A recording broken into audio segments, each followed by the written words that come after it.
His Excellency, Mr. Paul King Aryena, Ghana's ambassador to Germany. His Excellency, welcome. Thank you very much. You are most welcome too. Sir, how will you describe Ghana's relationship with Germany? In short, very good. So, what will you say are the key directions of the relationship? Basically, it's economic, investment, trade that the directions now basically economic trade, because political relations are very good. But the level of economic and investment relations do not reflect the level of political relations. So the concentration is now to try and get more cooperation in economic and investment matters. Okay, will you say there are some obstacles or things are moving very smoothly? No, not that I'm aware of. I'm not aware of any obstacle at the moment. Currently, I'm not aware of any obstacle. There may be, but I'm not aware. So far, I haven't seen any obstacle in the relations with Germany. Okay, so this might seem very simple to you, but there are a lot of Ghanaians who do actually know the functions of an ambassador and the duty of the embassy as a whole, and these have sometimes generated a lot of controversies or misunderstandings. What is your own understanding of the duty of a mission? So if you ask me, do you want to ask me? I'm asking you because first we have consular matters, protecting the interest of your citizens in the country you are, protecting the interest of your sending country. You also do representational work. You do negotiations on behalf of the government. You promote trade, investment, economic activities. You also engage in trying to ensure that relations between your country and your country of accreditation very good. Okay. You also need to bear in mind that in doing this, you will have to ensure that you don't ruffle any feathers here. Okay. So basically, there are a number of functions, but I believe that to the ordinary Ghanaian, it's the issue of passport or those with German nationality visa which is most important to them. But in our case, the mission does far more than just issuing passports. As I said, we have representation, we have promotion of trade and investment, we have promotion of friendly relations, we have negotiations, and a host of other things. Since the people you represent, I would say the average citizens, their major concern is these passports and visas. So do you people also give it a priority? Obviously, every aspect of the work of the mission, it's a priority. I mean, you can't downgrade some aspects of the mission's work at the expense of others. So everything we do here is a priority for us in this office. His Excellency, you said that one of your major priorities is to bring investors to Ghana to invest. Have you mapped out any strategies? Yes. It's easier said than done. So what concrete steps are you taking to bring these investors around? We some of these things involve cooperation with others. For instance, we've been cooperating very strongly with African Foreign. And this year alone, we've had a workshop or a seminar on the oil potential in Ghana. Unfortunately, the volcanic ash, it was a time of this volcanic ash in Iceland, so we couldn't go ahead with that one. But subsequently, we held what was called a Ghana Day, Energy Day in Hamburg, where we, in cooperation with Africa Bahrain, we brought together a number of companies interested in energy. The Minister of Energy was here to talk to them about potential Ghana, the challenges and all those things. We also had a Deputy Minister of Trade who was in Frankfurt about last month. He talked about investments in other areas in Ghana.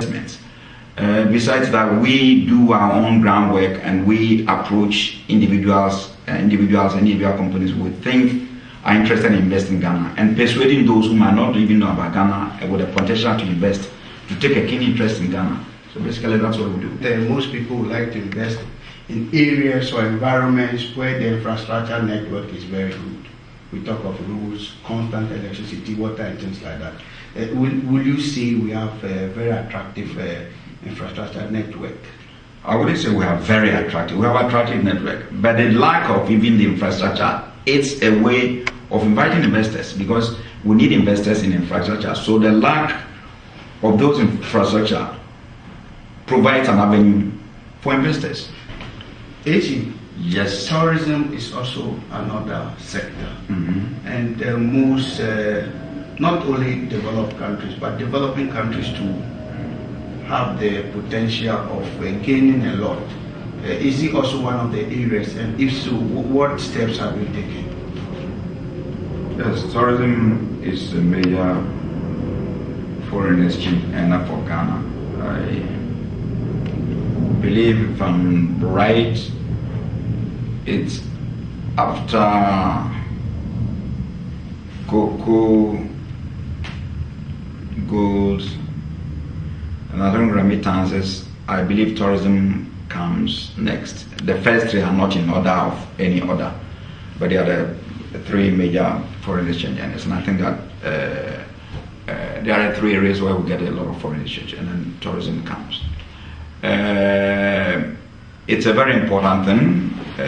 What we are doing in Germany, basically, we in a consultation to try and get all information on the Ghana tourism website translated into German, and design something that will appeal to the Germans, because every country has its own peculiarities. Though we are halfway through our interview, this is a question I wouldn't want to forget. Say, at the end of your stay here in Germany, what legacies do you intend leaving? Look, I don't worry about legacies. When I leave, let people judge me the way I did my work here. I came here to do a job, and that is the major thing. When I leave this place, it's up to both the Germans and Ghanaians to determine what my performance was. I cannot sit down here and decide what my legacy. You can give yourself certain goals and say, no, this is what I have told you. I came here to do a job, and I will do the job to the best of my ability. Politics in Ghana is purely become a bit tribalistic. Most people refuse to acknowledge it, but it is true. I will always say it is so. Don't you think when this remains unchanged, a day could come, we can also become like Togo, Ivory Coast, and whatever? Why would you want to become Togo or Ivory Coast? It depends upon how Ghanaians work towards their democracy. Why should we become Ivory Coast, Togo, or what? We don't have the kind of problems that Ivory Coast. In Ghana, we are not eliminating any group as not being Ghanaians. We don't have that kind of problem that exists in Ivory Coast. In any case, let me also point out that I would rather call it regionalism, in the sense that you have the major parties, all of them deriving a stronger support from regions. You can call it ethnicity or whatever it is. But for instance, if you take the Volta region is not inhabited by only Ebes. There are other tribes in the Volta region. If you go to the Ashanti region, it's not inhabited by only Ashantis. There are other tribes living in the Ashanti region, okay? And it happens all over the country. We have come a very long way. I mean, we don't expect these things to disappear in a day. But I'm very confident that with the passage of time, these lines will be broken, and politics will be based more on issues than on regionalism. Okay, I'm very confident that we're moving slowly, but surely. Rome was not built in a day. I mean, we've come so far. If you consider our history, there have been so many interruptions in our political development. And I'm confident in the very near future, we would see politics based more on issues than on regionalism. Okay, so I'm very happy to hear that from you personally. I will use the word speculation. It was speculated that before his Excellency, President Kufuor left office, he was almost in agreement with the German government that the Africans that are repatriated, Ghana could take them for a fee. And it was again on speculation that when His Excellency Professor Tames came into power, he accepted it. Will you say it is true or false? Who was doing the speculation? That is why I use the word speculation. I said, who was doing the speculation? I just want to hit the nail rather. Who was doing the speculation? That's what I want to do. Speculation, something in the air. So from whom? From the community. Which community? So the Ghanaian community. The Ghanaian community. The Ghanaian community. Yes. You know, but it's sad that Ghanaians can even think that way. It's so painful. Yes. So we Ghanaians are stupid. We are the only African country which can take other Africans into Ghana for what fee? I wish I knew. Yeah, but when we hear this issue, you must probe. You must find out from the sources which are doing this speculation where they got the information from. When did President Kufuor sign that agreement? When did President Kufuor did our negotiations? When did President Atamils sign this agreement? So, in any case, if they send these Ghanaians to Africans to Ghana, what will be their status in Ghana? This is the problem that I have. So when you get to hear some of these steps, you must ask. I'm asking you, what will be their residential status in Ghana? It means it is not true.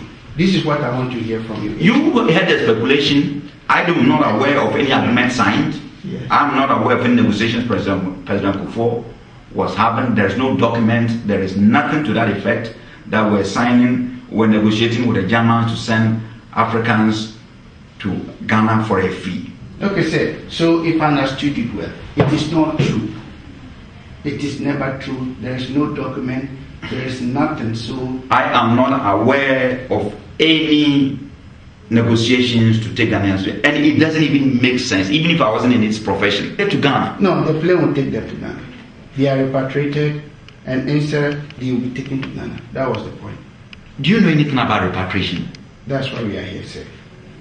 If you know anything about repatriation, you are sent back to where you took your flight. So if you didn't come from Ghana, they cannot take you back to Ghana. Sir, you are exploding. Yes, naturally. Because I'm very curious. Because when you hear some of these things, you know, it makes us look a bit cheap. We're not a cheap country. Exactly. African, for want of a better word, repatriates to Ghana. And what makes it worse is that when Atamis came into government, he implemented it. Implemented what? So how many Africans have been repatriated to Ghana since Professor Atamis came to power? So good. Sir, we continue because you said it is not true.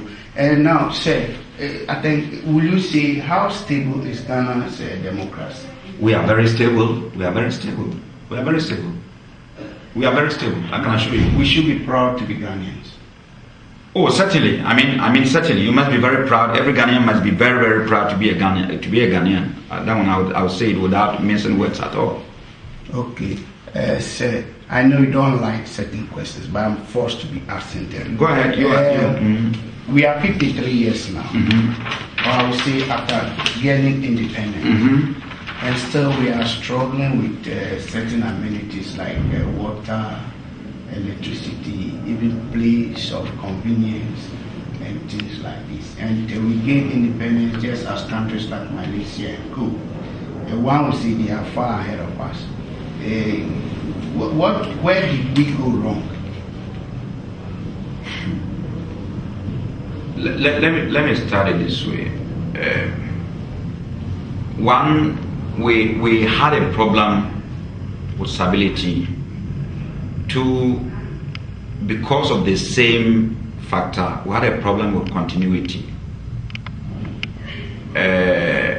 Malaysia became independent in August 1957. Besides the race riots in '69, which was followed by 2 years of emergency, Malaysia has never had any interruption in its political development. Consequently, it hasn't got any interruption in its economic development. I think Malaysia is in implementation of its either the 9th, I'm not sure, either the 9th or the 11th 5-year development plan since independence. Continuous. We haven't had that. We're independent in '57. We had Cisco, We had 72 coup. In between that, we had a lot of attempted coup d'etat. We had a 79, we had a 81. Okay. Malaysia started as a raw material producing country, like they were producing tin, rubber, and palm oil. They shifted to import substitution, just like Nkrumah had planned in his 7-year development plan. 7-year import substitution. Then they moved on to producing other things, manufacturing, heavily into manufacturing. Malaysia is so successful because it has managed to restructure its economy from a raw material based one to manufacturing. And Malaysia has also been helped. This is a factor, but Malaysians don't normally talk about it. Malaysia has been an oil producing country for a very long time. A lot of people don't know Malaysia is an oil producing country. Malaysia has been an oil producing country for quite a substantial length of time. And that has also helped. In addition, Malaysia's rapid development in terms of industrialization occurred under Prime Minister Mahathir.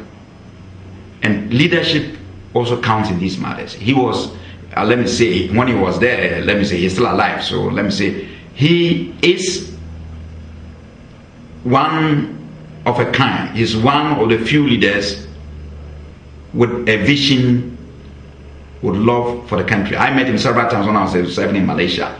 And you'll be impressed to listen to Prime Minister Mahathir. And so in these matters, leadership also counts. And I also add work ethic. Attitude towards work. That's what I mean. Work ethic. Malaysians are very serious when it comes to work. I cannot say we have the same kind of attitude to work that the Malaysians have. Okay? But they are very serious when it comes to work. When it's working time, they work. They don't leave their workplaces to go and drink and eat like we do. They don't leave their workplaces to go and worship like we do. When it's time for work, it is work. When it's time for play, it is play. When it's time for worship, it is worship. They don't mix things up. But I will put emphasis on the question of stability and the question of continuity. We don't have. So if things should continue the way it is now, we have a chance. If a new government comes to power, it shouldn't just abandon proposed projects or projects in progress simply because those projects were started by a different government. And you recall President Tamils in his first Nation of the State address, State of the Nation address, he emphasized this point, that we will continue all projects that the previous administration started. We had a very bitter experience after 1966. Most of the projects that Nkrumah started were abandoned, and some of them are still hanging around, have never seen completion. I'm positive that if those projects had been completed, Ghana would not have been in the position that we are in now. Certainly, yes, we wouldn't have been in that position. So continuity is most important in terms of development, and stability, political stability, is what actually invites investors and those things. I was enjoying your lectures somehow. It was nice. You spoke at length. As I know, I'm forced again to come with another question. You might not want to leave. As the NDC government, which you are part of, is tend to be slow in delivering. Don't you think maybe fast and accurate would be more appropriate? Let me say it this way. Running a country is not like running a 100-meter race. You have in Ghana, you have the lives of over 23 million people in the hands of decision makers. Okay, and you must be very careful. You must think through thoroughly whatever decisions you're going to take. Yes, fast and accurate, yes. But you also heard about it saying that it's better to be late than to be the late so and so. It's better to be late than to be the late. And if you have ever read Latin, in Latin there is a phrase like festina lente. make haste slowly. And I don't know which your school I attended, but I attended school in Sekeni. In the primary school, we has a book called Aswaso Nyansafu. The head thought it was so clever. When it had a race with the tortoise won. You find out how the tortoise won the race. The hare is one of the fastest animals. The tortoise is one of the slowest animals. But when they had a race, the tortoise still defeated the hare. The tortoise what tricks? Allegations about slowness derived from the mindset that we had during the military regimes. Everything must move quick. We're no longer in a military regime. We are in a constitutional dispensation. And things must be allowed to move at their own pace. Nobody should force things to move. Can you tell me a single issue that had redounded to the disadvantage of Ghana because of this so-called slowness? Which of the president's decisions, which of the government decisions attributed to slowness has created problems for Ghana? Can you tell me one of them? So I wouldn't be answering you back. I want you to be answering the questions. So you are playing fast one. I'm not. An issue disturbing all of us. What is the issue? In the first place, what is stopping the embassy, probable, as in the bigger cities like Düsseldorf, Hamburg, and things like that, issuing visas? And not, you finish this one, I'll come with the next one. What kind of visas are you talking about? So that maybe we may not have to travel all the way from Hamburg to Berlin for a visa. We have a consulate. The embassy issues visas for business, issues business visas. There are very good reasons why we don't issue tourist visas from the consulates. Okay? And there are very good reasons why every country decides where visas must be obtained from. Until very recently, if we're going to go to Australia from Ghana, even though there was a mission in Ghana, you have to get your visa from Kenya. Wow. Yes. Okay. So you people must stop complaining, traveling these few distances to come to. We want the best for ourselves. But it's in every system you need to have some controls in place. These consulates are not run by diplomats from Ghana. Do you know how much the consulates will make in terms of issuance of tourist visas in a day? And assuming that they don't account for the money, what happens? Okay, good. You said there are a lot of reasons behind it. There are a lot of reasons. We are not that pleased, but yeah. we have to take it as it is. For now, we shall come back again. And now say, concerning passports, what is happening? You were talking about stories. What are the stories? The truth of the matter is that we have not yet acquired the equipment for the issuance of passports. We can no longer continue issuing handwritten passports. We're hoping that in the next couple of weeks we'll already make a case and approval will be granted, we'll get the equipment. And then the problem will be off. But it's nothing deliberate. Spain has got that equipment, so we send the documents to Spain for the processing of the passports. But as I said, in a couple of weeks' time. This comes back to these slow issues. Before you implement the policy, you should have certain tools before you implement. Because before you say you are going to have a new passport, maybe you have the machines already sitting here. What kind of machines sitting here? Those that will be used to issue the passports. The passport started in Accra on a trial basis. What Spain is doing is using machine to issue the old passports. The biometric itself is being issued in Accra. And until they issue the passport at a certain time to find out how it's going, to find out whether there are any challenges, they cannot extend that to any other place.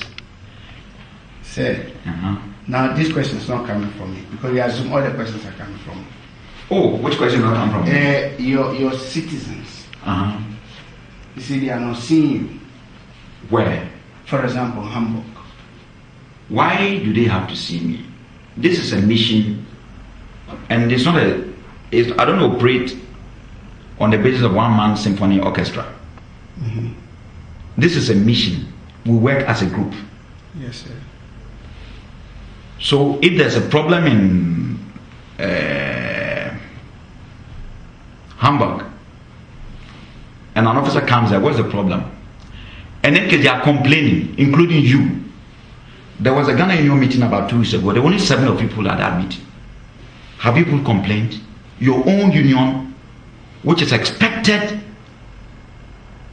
to promote and protect the interest of Ghanaians, when the whole meeting should go, about only 6 or 7 people show up at the meeting.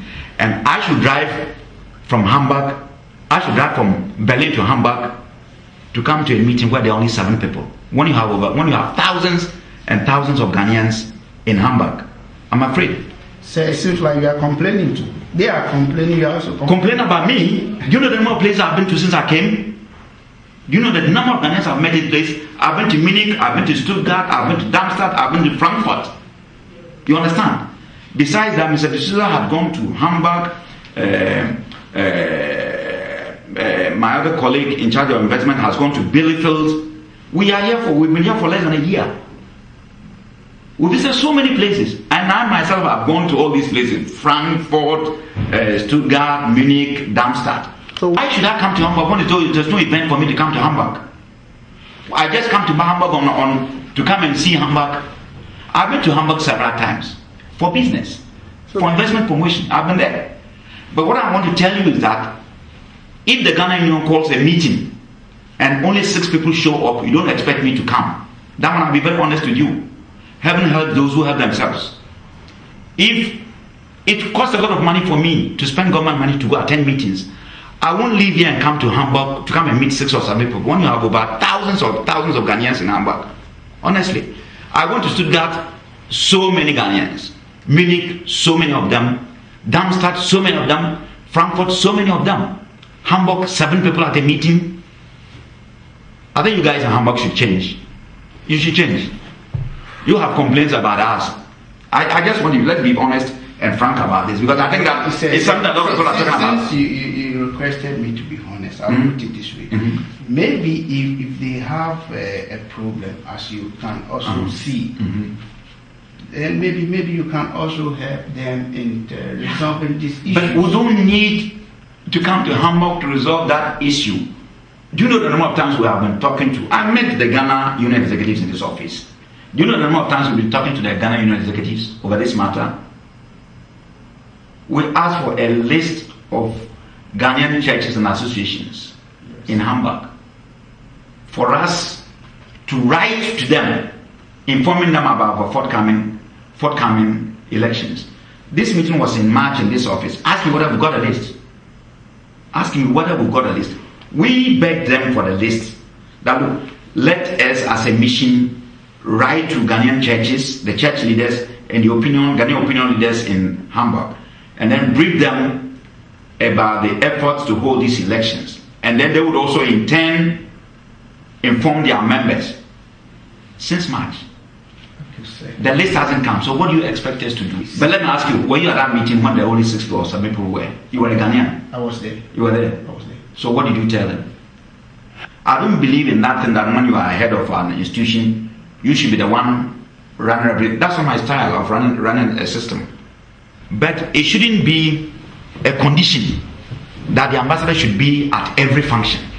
Okay. Otherwise, why are my colleagues here? Okay, so the message is clear. Now, thank you very much for understanding me. What word do you have for the Ghanaian and African community living here in Kenya? I would first talk about the Ghana. I mean, basically, let's be law-abiding. Let's continue to think about Mother Ghana and find out how best we can help Mother Ghana to develop. I say this obeying the laws of the country because even as diplomats, we are required to obey the laws of the land. It's true we have some privileges and those things, but we are required to obey the laws of the land. And I think that it's incumbent upon every immigrant, irrespective of status, to respect the laws of the land. I don't think that Ghanaians will be happy if foreigners get to Ghana and start disrespecting our laws. Okay? Yes. And then we also think about how best we can help to sustain developments in Ghana. In that connection, I want to mention this. I don't know whether you are aware that the Constitutional Review Commission may be visiting this place. No, sir. We've written to all the Ghana, we've written to all the Ghana unions, and we've written to UGAG, we've written to Ghana Union, Hamburg, and we asked them to circulate information among Ghanaians. Okay. If the media masses know, so they can see how far people are. Ghanaians in Germany should take interest in activities of the Ghanaian unions. I was in Stuttgart and I was highly impressed by the way the Stuttgart community, Ghanaian community of Stuttgart, has organized itself, particularly with regard to education of Ghanaian children in Stuttgart. You need to find out what they are doing there, and you cannot but just be amazed at what they are doing in Stuttgart for Ghanaians and Ghanaian children in particular, with regard to their education. I told them when I went to school, I told them that I was highly impressed, and I wish that all the Ghanaian communities all over Germany could do the same, because the future belongs to the kids. And if you have kids who wouldn't take education serious, we are in trouble. Particularly for those who were born here.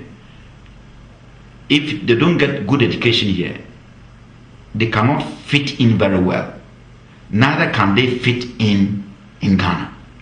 The situation will even be worse for them in Ghana, because most of them may not have any connection with Ghana besides their parents. That was His Excellency Mr. Paul King Aryena.